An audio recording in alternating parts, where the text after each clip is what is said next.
नमस्कार दोस्तों, मैं हूं आपका दोस्त विपुल राजप्रीत और स्वागत है आप ही के चैनल विपुल एजुकेशन पर। आज हम आपके लिए मनोविज्ञान का एक प्रैक्टिस सेट लेके आए हैं जिसमें लगभग आपको 30 क्वेश्चन मिलेंगे और जो आपकी 500 यूनिट है मनोविज्ञान की, जिसे रीट में बाल विकास एवं शिक्षा शास्त्र कहते थे, उस हर यूनिट से 5 या 6 क्वेश्चन इसमें लाए गए हैं। तो दोस्तों, आपसे निवेदन है कि आप वीडियो को शुरू से लेकर लास्ट तक, जिससे आपको पूरे क्वेश्चन और उनके आंसर मिल सके और आप ईमानदारी से इस प्रैक्टिस सेट को सॉल्व करना और कमेंट सेक्शन में बताना आपके कितने क्वेश्चन सही हुए थे। चलिए दोस्तों, प्रैक्टिस सेट शुरू करते हैं। तो प्रैक्टिस सेट का पहला क्वेश्चन है, बाल्यावस्था को मिथ्या परिपक्वता किसने कहा? यानी जो बाल्यावस्था है इसको मिथ्या परिपक्वता किसने कहा था? ऑप्शन आपके सामने है, किलपैट्रिक, बी स्टेनली हॉल, सी हरलॉक और डी रॉस। तो दोस्तों, बाल्यावस्था को मिथ्या परिपक्वता या छद्म परिपक्वता कहा था, डी ऑप्शन जो है जे.एस. रॉस ने कहा था। ठीक है, दूसरे प्रश्न की तरफ बढ़ते हैं। बालकों में सौंदर्य अनुभूति विकसित करने का साधन है, यानी बालक में जो सौंदर्य, अपने सुंदरता, इसकी अनुभूति विकसित करने का साधन क्या होता है? ए प्रकृति अवलोकन, बी साहित्यिक अध्ययन, सी टेलीविजन और डी खेलकूद। तो दोस्तों, बालक में सौंदर्य अनुभूति विकसित करने का जो प्रमुख जो साधन है वो है प्रकृति अवलोकन, यानी प्रकृति को निहारना, प्रकृति को देखना। ये इसका सही उत्तर होगा।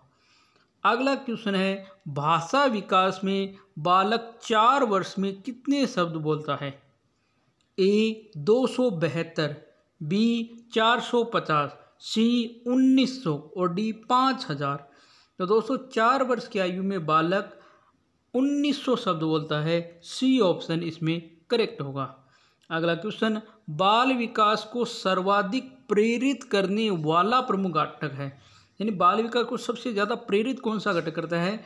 ए प्रखर बुद्धि, बी यौन परिपक्वता, सी खेल का मैदान और डी बड़ा भवन। तो दोस्तों, इसको सबसे ज़्यादा जो प्रेरित करता है वो करता है दोस्तों खेल का मैदान, क्योंकि खेल के मैदान से बालक की शारीरिक, मानसिक और आपके जितने भी जो विकास होते हैं, विकास के 3 या 4 जो पहलू हैं, उन सब का विकास खेल से होता है। यानी बालक का खेल से लगभग सर्वांगीण विकास हम कह सकते होता है। तो सी ऑप्शन इसमें करेक्ट होगा। अगला क्वेश्चन, किस सिद्धांत के अंतर्गत बालक के शारीरिक, मानसिक और संवेगात्मक आदि पहलुओं का अध्ययन करते हैं? ए विकास दिशा का सिद्धांत, बी एकीकरण का सिद्धांत, सी परस्पर संबंध का सिद्धांत और डी विकास क्रम का सिद्धांत। तो दोस्तों, इसके अंदर जो है आपके सही उत्तर होगा वो होगा सी परस्पर संबंध का सिद्धांत। अगला प्रश्न, निम्न में से एक डिस्लेक्सिक बालक की विशेषता है, यानी डिस्लेक्सिक जो बालक होता है उसकी विशेषता क्या होगी? ए अक्षरों की बनावट में हमेशा भ्रमित रहना तथा अक्षरों को उल्टा लिखना, बी हमेशा रोते रहना, सी जिद करना और डी इनमें से कोई नहीं। तो दोस्तों, इसके अंदर जो करेक्ट आंसर होगा वो होगा ए अक्षरों की बनावट में हमेशा भ्रमित रहता है कि एम जो है उसको, जैसे मतलब ये एम है उसमें और इस डब्लू में उसे भ्रम रहता है कि कौन सा सही है, इसीलिए वह एम को डब्लू लिखता है और डब्लू को एम लिखता है, मतलब हमेशा अक्षरों को उल्टे लिखेगा, उल्टे अक्षर लिखना। तो इसके अंदर ए ऑप्शन जो है आपके वो बिल्कुल करेक्ट होगा। नेक्स्ट क्वेश्चन की तरफ बढ़ते हैं। नेक्स्ट क्वेश्चन है, कौन से सिद्धांत में श्रव्य दृश्य सामग्री का प्रयोग किया जाता है? ए उद्दीपन अनुक्रिया में, बी शास्त्रीय अनुबंधन में, सी क्रिया प्रसूत सिद्धांत में और डी आपके प्रबलन सिद्धांत में। तो दोस्तों, इसके अंदर जो सही उत्तर होगा वो होगा बी शास्त्रीय अनुबंधन में। अगला प्रश्न, अधिगम को प्रभावित करने वाले प्रमुख घटक हैं? ए उचित वातावरण, बी प्रेरणा, सी परिपक्वता और डी सभी। तो दोस्तों, ये तीनों ही कारक जो है अधिगम को प्रभावित करते हैं। तो डी ऑप्शन आपके जो है इसके अंदर वेरी वेरी करेक्ट होगा। अगला क्वेश्चन, फ्राइड के शब्दों में विस्मरण अधोलिखित में किसका प्रतिफल होता है? उदात्तीकरण का, हास का, अवरोध का और दमन का। तो दोस्तों, इसके अंदर राइट आंसर होगा दमन का। अगला प्रश्न, भूख एक चालक है और भोजन एक है। भूख तो एक चालक है और भोजन क्या है? साधन है, साध्य है, उद्दीपन है, इच्छा पूर्ति है। तो दोस्तों, राइट आंसर होगा सी, ये इसका उद्दीपन है। अगला प्रश्न, अभिप्रेरणा हेतु पुरस्कार किस रूप में दिया जाना चाहिए, यानी अभिप्रेरणा करने के लिए पुरस्कार किस रूप में दिया जाना चाहिए। ए पुनर्बलन के रूप में, बी उसको नगद नोट दे दे, सी खेल क्लास में जाने से मुक्त कर, यानी उसको जो खेल पीरियड है उसका जो कर लगता है वो उससे मुक्त कर दे, और डी कोई नहीं। तो दोस्तों इसके अंदर राइट आंसर होगा आपके ए पुनर्बलन। अगला प्रश्न, अभिप्रेरणा से संबंधित व्यवहार के लक्षण है।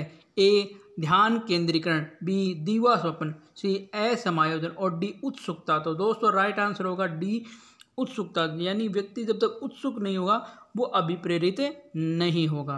अगला प्रश्न, व्यक्तिगत विभिन्नताओं को ध्यान में रखते हुए विद्यार्थियों के शिक्षण के लिए प्रायोजना पद्धति के निर्माता थे। ए थारनडाइक, बी किलपैट्रिक, सी पारकहर्स्ट और डी वाटसन। तो दोस्तों इसके अंदर जो राइट आंसर होगा वो होगा आपके बी किलपैट्रिक।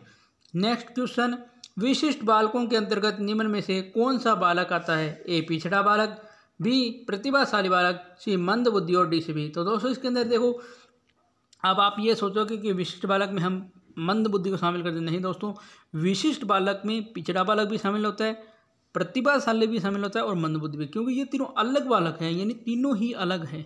तो डी ऑप्शन करेक्ट होगा। अगला क्वेश्चन, अंतर्मुखी व्यक्तित्व की विशेषता है। ए इसका मुख अंदर की ओर धंसा रहता है, बी इसके मुख की बनावट अन्य से भिन्न होती है, सी इसमें नेतृत्व के गुण पाए जाते हैं और डी इसमें सामाजिकता के गुण कम पाए जाते हैं। तो दोस्तों राइट आंसर होगा डी, इसमें सामाजिकता के गुण तो पाए जाते हैं, ये नहीं कह सकते इसमें बिल्कुल सामाजिकता नहीं होती, लेकिन गुण कम पाए जाते हैं। अगला प्रश्न, वांछित व्यक्तित्व होता है अंतर्मुखी, संवेग्य स्थिर, बहिर्मुखी, मनस्तापित। तो दोस्तों राइट आंसर होगा संवेग्य स्थिर, यानी व्यक्तित्व जो होना चाहिए वो संवेग्य स्थिर जो है वांछित व्यक्तित्व होता है। अगला प्रश्न, गिलफोर्ड के बुद्धि संबंधी मॉडल के कुल खाने हैं 30, 60, 80, 120। तो डी ऑप्शन होगा 120। अगला प्रश्न, एक बच्चे की मानसिक आयु 12 वर्ष है और वास्तविक आयु 10 वर्ष है, तो उसकी बुद्धि लब्धि बतानी है, कितनी होगी। 110 होगी, 100 होगी, 120 होगी, या आपके 83 होगी। तो दोस्तों राइट आंसर होगा 120। अगला प्रश्न, सृजनात्मक शिक्षार्थी वह है जो ड्राइंग व पेंटिंग में बहुत विलक्षण है, बी बहुत बुद्धिमान है, सी परीक्षा में हर बार अच्छे अंक प्राप्त करने के योग्य है और डी पार्श्व चिंतन और समस्या समाधान में अच्छा है। तो डी ऑप्शन इसके अंदर आपके सही होगा। नेक्स्ट क्वेश्चन इज, डाल्टन शिक्षण विधि का विकास किसने किया। ए फोबेल ने, बी किलपैट्रिक ने, सी पारकहर्स्ट ने और डी डाल्टन ने। दोस्तों इसके अंदर जो सी ऑप्शन है पारकहर्स्ट, ये सही हो जाएगा। अगला क्वेश्चन, सीमा हर पाठ को बहुत जल्दी सीख लेती है जबकि लीना सीखने में बहुत ज़्यादा समय लेती है, यह विकास का सिद्धांत कौन सा है। व्यक्तित्व भिन्नता, अंतः संबंध, निरंतरता और सामान्य से विशिष्ट की ओर। तो दोस्तों ए ऑप्शन करेक्ट होगा, व्यक्तित्व भिन्नता। नेक्स्ट क्वेश्चन, सृजनात्मकता मुख्य रूप से संबंधित है मॉडलिंग से, अनुकरण से, अभिसारित चिंतन से, अपसारित चिंतन से। तो डी ऑप्शन इसके अंदर आपके सही हो जाएगा। बाल अपराधियों की आयु होती है 5 से 10 वर्ष, 3 से 12 वर्ष, 18 से कम, 18 से अधिक। तो दोस्तों राइट आंसर होगा 18 से कम, सी ऑप्शन करेक्ट होगा। बच्चों की जिज्ञासा शांत करनी चाहिए जब शिक्षक फुर्सत में हो, बी जब विद्यार्थी फुर्सत में हो, सी कुछ समय पश्चात और डी तत्काल जब विद्यार्थी द्वारा जिज्ञासा दी गई है। तो दोस्तों इसके अंदर डी ऑप्शन है वो करेक्ट हो जाएगा। अगर ये सोचें कि जिज्ञासा समाधान करना है तो शिक्षक फुर्सत में होगा तब करेगा, तो भी गलत है। विद्यार्थी फुर्सत में होगा जिज्ञासा समाधान करने के लिए जाएगा तो भी गलत है। कुछ समय पश्चात करेगा तो भी गलत है, यानी जब विद्यार्थी ने जिज्ञासा प्रकट की उसी समय समाधान करना सही है। तो डी ऑप्शन सही हो जाएगा। अगला प्रश्न है, प्रायोजना विधि के पद क्रम से होते हैं। पहला आयोजन, दूसरा मूल्यांकन, तीसरा क्रियान्वयन, चौथा लेखा जोखा और पांचवा चयन व उद्देश्य। तो ए ऑप्शन कौन से होंगे। 1 2 3 4 5 सही है, 5 1 3 2 4 सही है, 3 2 1 5 4 सही है, 2 3 5 4 1 सही है। तो दोस्तों इसके अंदर राइट आंसर देखो, इसके अंदर होगा 5 1 3 2 4, यानी सबसे पहले वह चयन व उद्देश्य करेगा, उसके बाद दोस्तों वह उसका आयोजन करेगा 5 1, उसके बाद वह 3 नंबर यानी उसका क्रियान्वयन करेगा, उसके बाद वह 5 3 2 4 2 फिर उसका मूल्यांकन करेगा और अंत में उसका लेखा जोखा रखेगा। अगले प्रश्न की तरफ बढ़ते हैं। निम्न में से कौन सा चरण शोध को क्रियात्मक अनुसंधान बनाता है। ए उपकल्पनाओं का निर्माण, बी प्रोग्राम का क्रियान्वयन व मूल्यांकन, सी सामान्यकरण और डी शोध के आकल्प का अपरिवर्तन होना। तो दोस्तों इसके अंदर बी ऑप्शन सही होगा, प्रोग्राम का क्रियान्वयन व मूल्यांकन, बी ऑप्शन करेक्ट हो जाएगा। अगला क्वेश्चन, शिक्षा का अधिकार अधिनियम 2009 लागू नहीं होता है, किस पर लागू नहीं होता है? निश्चित बच्चों पर, 6 से 14 साल के बच्चों पर, 14 से 18 और बच्चों की नियमित उपस्थिति पर। तो दोस्तों इसके अंदर 14 से 18 जो है ये लागू नहीं होता, तो सी ऑप्शन सही हो जाएगा। अगला क्वेश्चन, राष्ट्रीय परिचर्चा 2005 यानी एनसीएफ 2005 की रूपरेखा किसने तैयार की थी? प्रोफेसर एस मंगल ने, प्रोफेसर यशपाल ने, प्रोफेसर खन्ना ने, कोई नहीं। तो दोस्तों राइट आंसर होगा प्रोफेसर यशपाल। अगला प्रश्न, मूल्यांकन है परीक्षा, जांच, परख, उद्देश्य प्राप्ति की सुनिश्चितता। तो डी ऑप्शन इसके अंदर आपकी एकदम करेक्ट होगा, उद्देश्य प्राप्ति की सुनिश्चितता।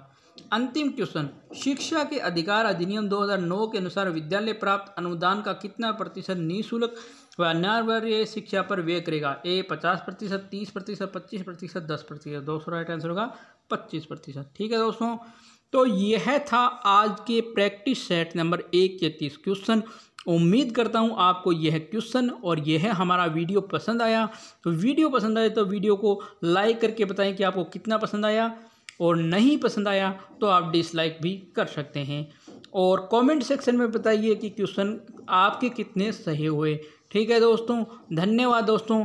अगर चैनल को अभी तक आपने सब्सक्राइब नहीं किया तो चैनल सब्सक्राइब करके और बेल आइकन को प्रेस करें, जिससे वीडियो की नोटिफिकेशन सबसे पहले आपके पास पहुंचेगी। जय हिंद, जय भारत, घर रहें, स्वस्थ रहें।